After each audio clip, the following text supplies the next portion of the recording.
I gotta just say, I love you guys. It's been only like 2 hours since I posted my video where I tried to upgrade the storage in the Mac Studio and was not able to, and already you guys are flooding the comments with suggestions for things that I could try.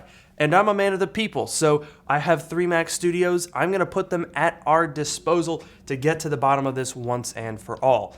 There were a bunch of things that I tried in yesterday's video, but you guys had some great suggestions. One that stood out to me was trying Configurator 2, which is a method for essentially restoring a device and resetting its firmware, which could hopefully bypass the firmware protection thing that Apple has on these SSDs that won't let them just boot up right away. But there is a slight problem, and that is that one of the Mac Studios I was working on is now my primary editing rig. So I can't go wiping firmware and stuff because I need it to edit this video, which means I'm now roping in the 3rd Mac Studio, and we're gonna put that on the line as well, which means we're up to a total risk of $11,000 in Mac Studios.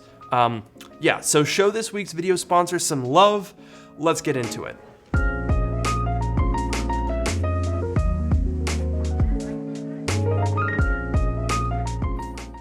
Aw, shucks. Not again. What's wrong, son? I just got my identity stolen. Again. That's the 3rd time this month. Hey now, chin up, old sport. Today's video sponsor, Aura, recognizes that identity theft happens to 1 in 20 Americans. So they created a comprehensive theft-protecting, fraud-monitoring, VPN-equipped, password-managing, antivirus scanning software. Oh boy! I'm saved!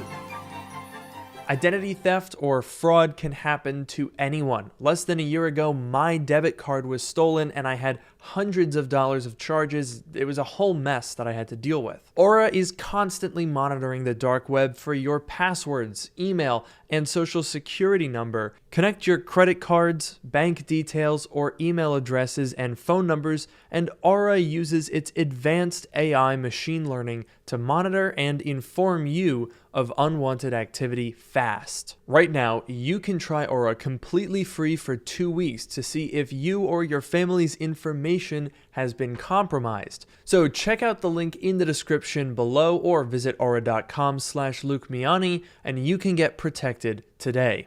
And now, back to the video. All right, so here's the deal. This is the M1 Ultra 48 core Mac Studio, and this is the base M1 Max 24 core, which has half the storage at 512 gigabytes. So what I think we should do to get the best chance of this working is take out the 0.5 terabyte SSD from here, take the 1 terabyte SSD from the Ultra, put it in, and then we're gonna try to restore the firmware on this machine and see if that works. Now, granted, am I also doing that because if there's a chance I'm gonna brick one of the devices, I wanna brick the $2,000 one and not the $4,000 one? Absolutely. So without any further ado, let's cue the music and get to work.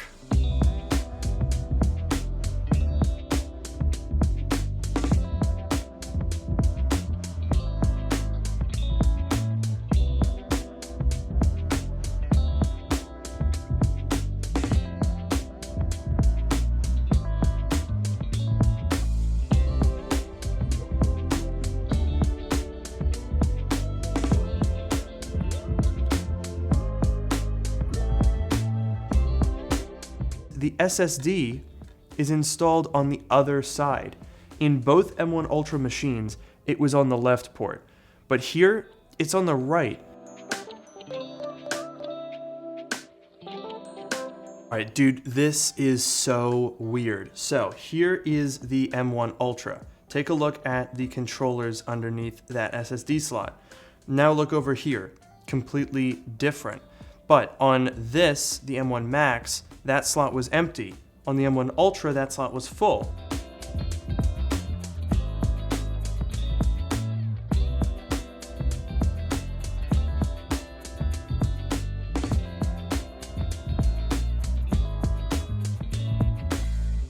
So with the 1TB SSD now installed, we have to put the Mac Studio in DFU mode. So we flip it around, we take a Thunderbolt cable that is connected to my MacBook Pro and put that in the port closest to the Ethernet jack. Then what you have to do is hold the power button with power unplugged and then plug it in, and upon doing that, it'll show up in DFU mode in Apple's Configurator 2 app. Guys, you can't make this stuff up. Midway through filming this video, the page that I've been using to go step by step through the process of reviving a computer just got updated with the Mac Studio. So we can see I've been using the correct port, and sure enough, there is DFU mode, okay? So let's go through this step by step. Remember, this is with the new SSD, the 1TB one that is non-original. Okay, so now we have Mac Studio or Mac Mini. Look at that, they added this explicitly to the website. So we've done all of those steps. Then what we are to do is right-click, Advanced, Revive Device. And now what it's gonna do is download the system. It should have already done this, so it might skip, yep, unzipping, and then it's going to install the system. Okay, and there we go. So this process has now completed. It's showing up as a Mac Studio, and it says here, after the process successfully completes, your Mac will reboot. Well, I've got a monitor plugged in. As you can see, it's not turning on. And if we look over here, we are still getting the SOS light. Okay, moving on to step 4, restore the firmware, erase all data, and reinstall the latest version. So, right click. Now we're gonna click restore on this device, and theoretically something different is gonna happen now. But lo, this is not what should happen. You can see here it says during the process an Apple logo will appear, and then after it's complete and blah, blah, blah, blah, blah. Repeat the restore process. There's no further step here, but it will not restore the system. We can try this again and again and again, and it will not work. And now we're gonna put the original SSD back in and run the exact same process to see if it'll now let us restore the system. We're gonna go through this exact process again, but now we have the stock SSD. So right click, Advanced, Revive Device. Now we're gonna go ahead and wait for this to run again, and let's see if this works. The Apple logo is showing up. So with the new SSD, this process did not work. But with the original SSD back in it, now it's doing what it's supposed to do. All right, so it's the next day. I've been troubleshooting. I've been trying a lot of different workarounds, and I just cannot get the Mac Studio to accept a different storage drive. Now, there's been a lot of conversation on Twitter. There's been a lot of comments from Genius Bar employees. I've been in contact with a Genius Bar employee that's been helping me through this whole video. And I'm really happy that that's the case, because since my video came out yesterday, there's been this outpouring of people offering more information, which is great news. However, what's not great news is what that information tells us. So, well, to summarize it, those are not SSDs. Yeah, essentially the way that the Mac Studio works, according to a Twitter thread by Hector Martin, is that those are simply NAND storage modules. They don't have an SSD controller. That's handled by the M1 Max and the M1 Ultra. So basically what that means is they're just dummy little drives that have whatever amount of storage you specified on it. And here's the problem that creates. In the case of attempting an upgrade in the way that we've been doing it in this video, we are replacing the module with a different size, but because that module doesn't have any controllers or intelligence on it, that is all handled by the Mac Studio logic board itself. For some reason, it seems like it's unable to comprehend a module with a different amount of storage than what your machine originally had. So in this case, we went from 512 gigabytes to a terabyte. Now, anecdotally, iFixit seems like they were able to swap these storage modules in 2 of their base model Mac Studios. So that would be in keeping with this theory that essentially the module has to be the same size for you to have any chance of it working.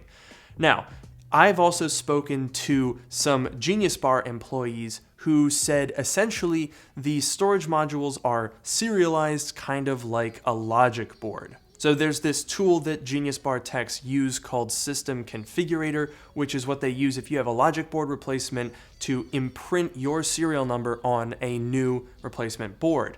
And apparently that is a required step in replacing the SSD module, or I shouldn't even say SSD because it's not one, the storage module on the Mac Studio. And that means you can't just go around doing that willy-nilly. Even the Genius Bar techs don't have the ability to use that particular program unless there's a repair order. So it's repair only, not upgrade. And because it's repair only, it has to use the same size storage as before.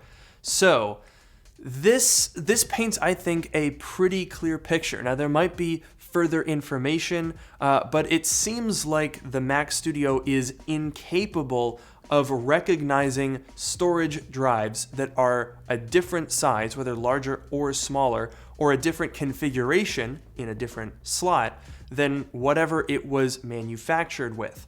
And this is a really perplexing and frustrating decision because it means that Apple decided that building a machine with removable storage made sense for whatever reason. So there has to be a way to replace that separate storage module. Now, as for whether you can do it yourself, that is sort of up in the air. I was not able to do that because my storage modules were different sizes.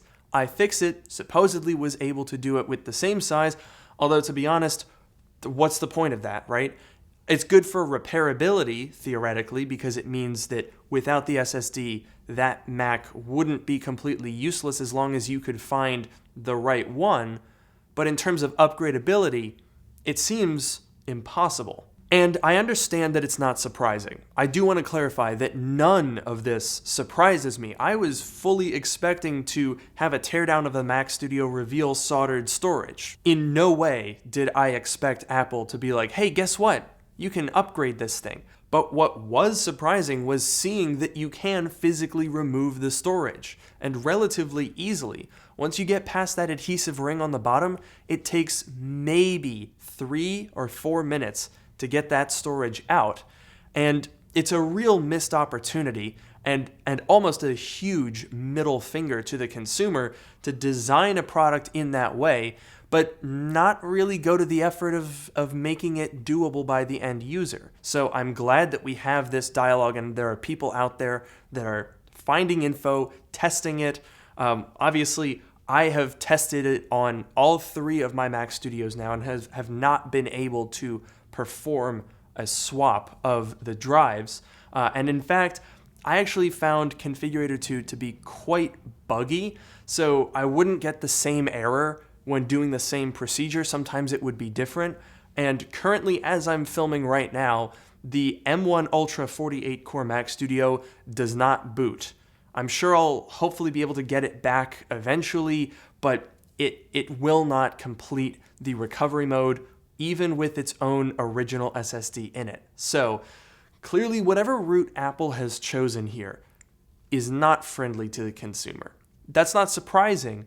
It's just really discouraging. I'm really curious to hear your guys' thoughts on this. Let me know in the comments below whether you think there is a valid justification for Apple locking down the storage or designing the Mac Studio in this way, or do you agree with me and think that it's just kind of ridiculous to go to such great lengths to design a computer in such a way that it cannot be modified from its original configuration? Yeah, so definitely don't expect Apple to be changing their minds on repairability and upgradability anytime soon. It's definitely not a priority for them. But you know what is a priority for me? asking you guys to leave a like on this video, subscribe to the channel if you enjoyed this video, and don't forget to check out today's video sponsor. So with that, thank you guys so much for watching. I'll see you in the next video.